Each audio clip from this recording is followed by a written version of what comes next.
Zoti Ralla, 2 ditë më parë kishim një lajm nga mediat që tre kongresmenë e Shtetet e Bashkuara kanë bërë thirrje edhe që Greqisë nëpërmjet një rezolute t'i pengohet ndihma dhe mbështetja amerikane në kushtëzim të njohjes së Kosovës. Pra kemi një lobim muajt e fundit nga 3 kongresmenë që Kosova të futet sa më shpejt në NATO.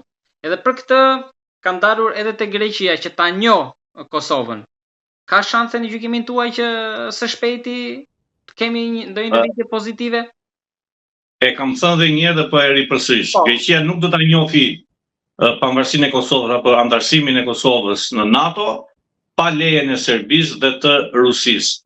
Pra, po ta shikoni janë rreth 5 shtete BE-s që nuk e njohin pavarësinë e Kosovës, por shumë shtete që janë në NATO. Mos gaboj, Rumania është në NATO, Spanja është në NATO, Greqia është në NATO. Pra, 3 shtete nuk e njohin.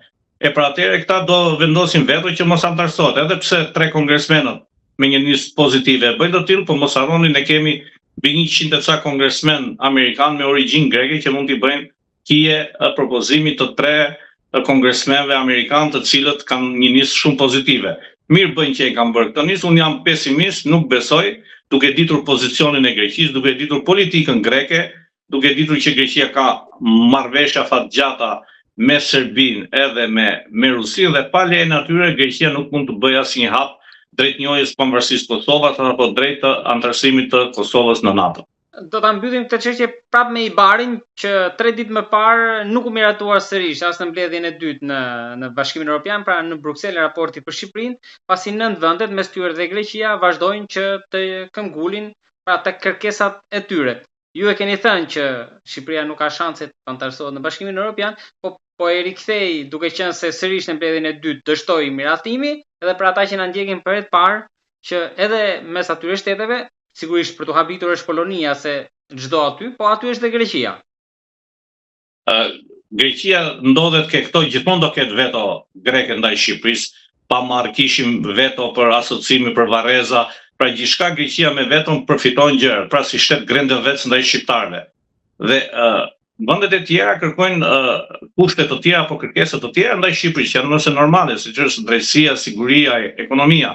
Do marrim vetëm një shembull të Rumanisë, një shtet që ishte komunist me ne një lloj, dhe ata bën hapin e parë për t'u hapur duke pushkatuar Ceaușescu në 89-ën. Më thoni cilën udhëheqës diktator apo vrasës ne kemi burgosur dhe kemi vrarë, ne si shtet? Asnjë. Kalojmë te ana tjetër. Kryeprokurore Laura arrestovi në Rumani kryeministra, ministrat gjithë i futin burg. Pra një shtet, Rumania, që ka bërë 2 hapa të rëndësishëm. Pra, për interesat madhore të kombit, ato kanë pushkatuar udhëheqësit e tyre Ceaușescun.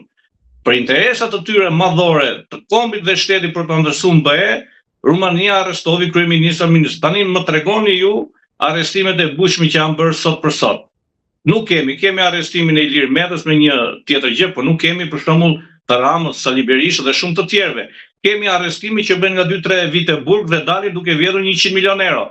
Më japin dhe mu 100 milion euro se po i bëj jo 2-3 vite, po 5 vite burg po i bëj si zotëria atje me televizora, me gjitha gjërat e mira si hotel me 5 yje. I din gjithë këto në Shqipëri, po nuk i thon. Ne nuk kemi guximin si drejtues shtetëror shqiptarë në Shqipëri, nuk e kanë guximin të marrin hapat për interesa madhore shtetërore dhe të popullit, të ekonomisë, të zhvillimit, të bëjmë arrestimet e bujshme të kriminalëve, të keqpërdorimit pushtetit, të vjedhësve të pushtetit. Pra ne nuk do ta meritojmë dhe nuk e meritojmë antarësimin BE. Duhet ta themi të vërtetën duke shikuar vetveten pasqyrë. A e meritojmë antarësimin BE neve në bazë të këtyre kushteve, në bazë të rregullave që ka BE-ja? Nuk ka vetëm rregulla të drejtësisë, ka rregulla ekonomike, ka rregullat e pasërtisë qytetit, ka rregullat të ndërtimeve. Ne kemi ndërtime urbane, Shqipëria është e fundit.